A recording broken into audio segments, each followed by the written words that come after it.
The best kind of intros are simple. These are the three most anticipated indie games coming in either late 2023 or most likely all except one early to mid 2024. So let's just get right into it.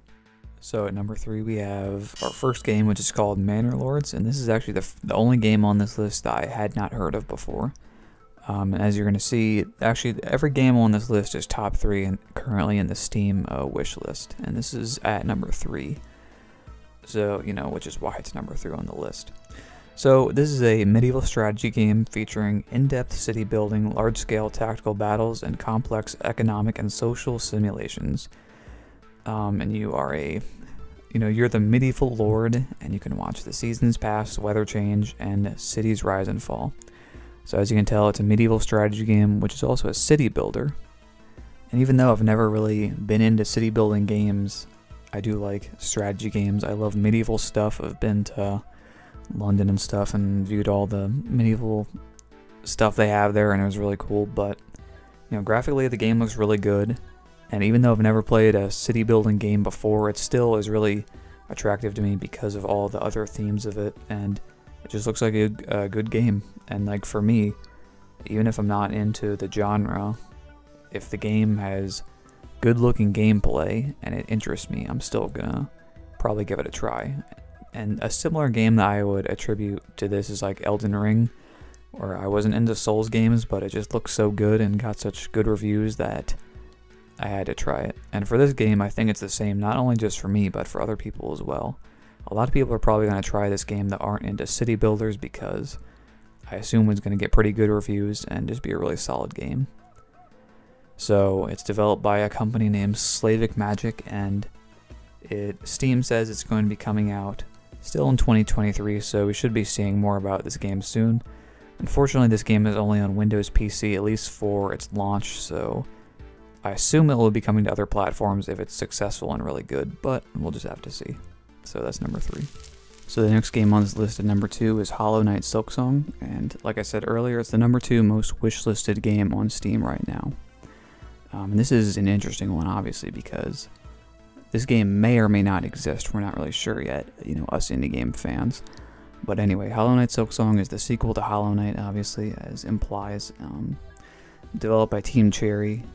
It is a Metroidvania-style game, very difficult indie game. And let's read the description. So discover a vast haunted kingdom in Hollowknight Silksong, the sequel to the award-winning action-adventure. Explore, fight, and survive as you ascend to the peak of a land ruled by silk and song.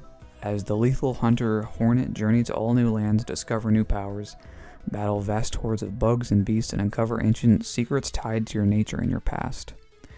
So the interesting thing about this game is obviously, like I said earlier, it's kind of a meme that it's not coming out. Every single Nintendo Indie Direct, it's like everyone expects to see this and then it never happens. And one reason why I think it's not number 1 on my list, because I'm not just dictating this by the Steam wish list, but one thing is because as of late the hype has kind of died down a bit, because as you can see by this Reddit post, there's just not great communication this user feels between the developers, Team Cherry, and the fan base.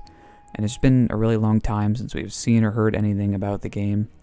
It should be coming out next year, but we're not really sure, so hopefully it comes out next year, but we don't really know. So in my opinion, and probably just about everyone else's opinion that seriously follows indie games, the most anticipated indie game coming in the near future is Hades 2. So obviously Hades 2 is the sequel to Hades, which released in 2020 and won Best Indie Game of the Year at the Game Awards, and was also nominated for Best Overall Game of the Year, but lost to Last of Us 2. But anyway, it is the sequel to that game, and it is an action RPG roguelite game. I think it's actually a rogue-lite, but those categories are kind of confusing, to be honest. People just use them, I think, without knowing what they actually mean. But anyway, so the description reads, battle beyond the underworld using dark sorcery to take on the Titan of Time, and this bewitching sequel to the award-winning roguelike dungeon crawler. So in my opinion, I think Hades 2 is easily one of the most anticipated sequels to an indie game of all time.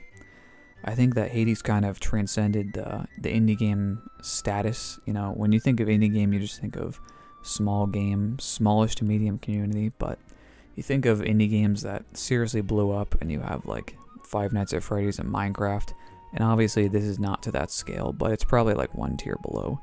Hades was super popular. I really liked it.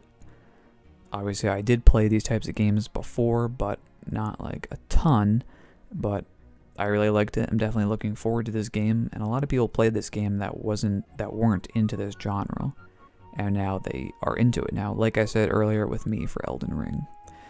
So a lot of people are going to be playing this game, and good news, early access is coming out Q2 of 2024, which I think is between April and June. I looked that up yesterday. I think that's true, or it was 2 days ago. But anyway, that's pretty much what I've got. That is the 3 most anticipated indie games coming in the near future, with Hades being #1, and yeah. Anyway, with all that information being told to you, I hope you enjoyed this video and hopefully found a game or 2 or 3 that you are now looking forward to or are more hyped for or whatever like that. If you hadn't heard of Manor Lords, now you know. It looks really cool, and yeah, tell me what you think. Thanks for watching.